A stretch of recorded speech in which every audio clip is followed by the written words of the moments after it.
Dans un instant, Guy Carlier sera avec nous. En attendant, Sud Radio vous explique la chute des ventes des voitures neuves se poursuit en avril 2022. Francis Bartholomé est avec nous, président de Mobiliance. Bonjour. Bonjour Francis Bartholomé. Merci. Mobiliance, ex-CNPA, donc c'est toute la distribution automobile.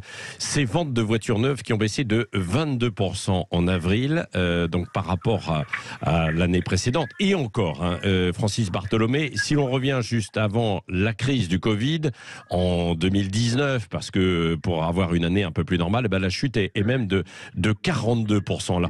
Pourquoi cette chute aussi spectaculaire ?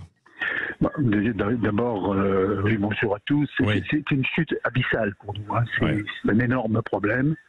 Alors, elle se conjugue évidemment avec toutes les crises qu'on a pu avoir jusqu'ici. La crise sanitaire qui a expliqué un certain nombre de choses. Ensuite, la crise des semi-conducteurs, la crise géopolitique avec l'Ukraine. La difficulté de produire des voitures électriques à des prix suffisamment intéressants pour les automobilistes. Donc, tout ça se conjuguant arrive à une chute aussi spectaculaire que celle que je viens de vous dire. L'explication pour moi plus gênante encore, c'est que vous savez, quand on est chef d'entreprise et que l'on voit un peu les difficultés qui sont réelles et qu'on se donne des perspectives de sortie, je ne dis pas que ça va déjà mieux, mais inévitablement, on sent un peu les choses, on sait mettre les choses en phase.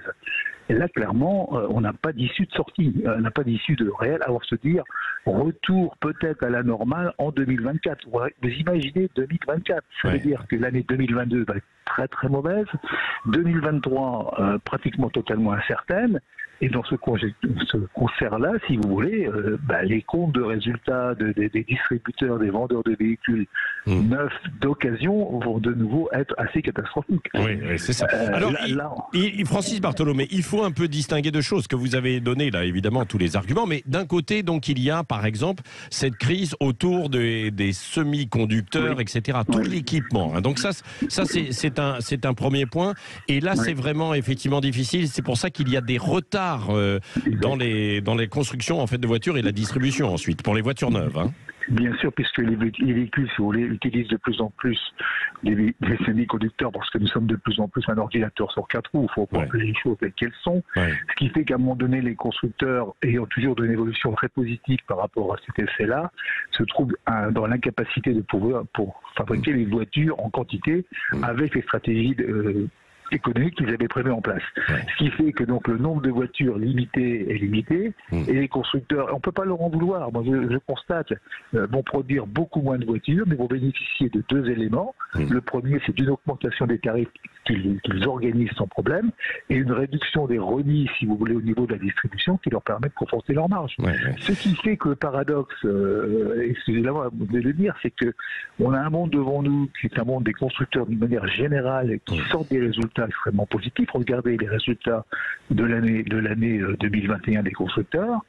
Et par contre, la distribution, si vous voulez, se trouve face à un manque quantitatif de produits et en plus de ça, avec des marges extrêmement limitées, ce qui fait que ça va nous entraîner sur des conséquences, à mon avis, dramatiques au niveau de nos comptes de résultats. Oui, au niveau des résultats. Et puis il y a un autre phénomène, c'est-à-dire que évidemment, il y a une incertitude pour les acheteurs potentiels de voitures, parce qu'ils se demandent ce qu'ils doivent acheter. Est-ce qu'ils doivent acheter en fait des voitures électriques? Est-ce qu'ils doivent acheter encore des voitures en fait thermiques, de l'hybride, sachant que les prix en plus ne sont pas les mêmes quand on passe à de l'hybride et puis à de l'électrique, Francis Bartholomé. Le vrai sujet aujourd'hui, c'est qu'il y a des gens qui vont pouvoir acheter des voitures électriques de manière à un prix très très élevé qui pourront rouler pratiquement partout et d'autres qui ne pourront pas se le faire. On va sur un marché à plusieurs vitesses.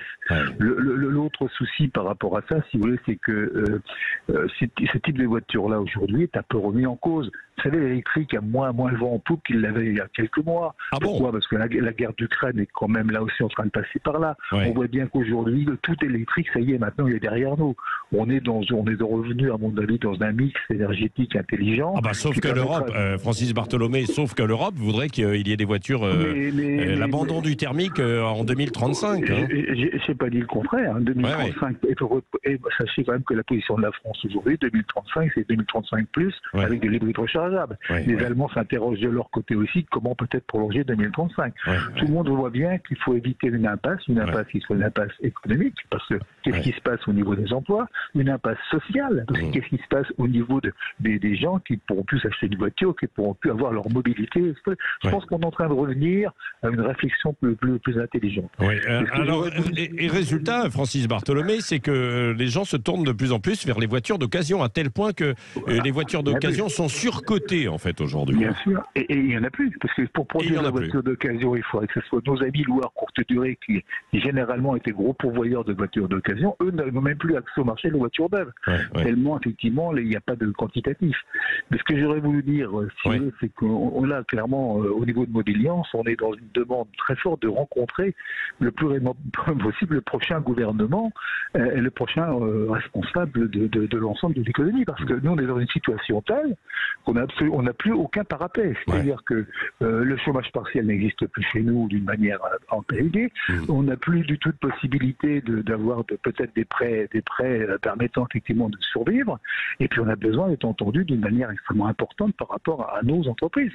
Là, on est dans une situation aujourd'hui, on a besoin d'avoir quelques appuis qu'on a eu en 2020 d'ailleurs, qu'on reconnaît bien aimablement, qu'on n'a plus eu en 2021, mais le marché reprenait, mais dont on a absolument, d'une manière criante, besoin en 2022. Il faut absolument qu'on soit reçu par le gouvernement, nos futurs... mais il n'y a pas de nouveau ministre, hein, donc il faut attendre. Ça va pas tarder, je pense, mais je lance un cri là, si quelqu'un m'entend ce matin, on a un véritable sujet. Cri d'alarme donc, hein, Francis Bartholomé, pour le monde automobile. Vous savez qu'il y a la moitié de nos concessionnaires qui sont pratiquement sur la réponse de dire, moi, dans les 3 mois qui viennent, je vais supprimer une grosse partie de mes collaborateurs. Je ne pourrais pas continuer.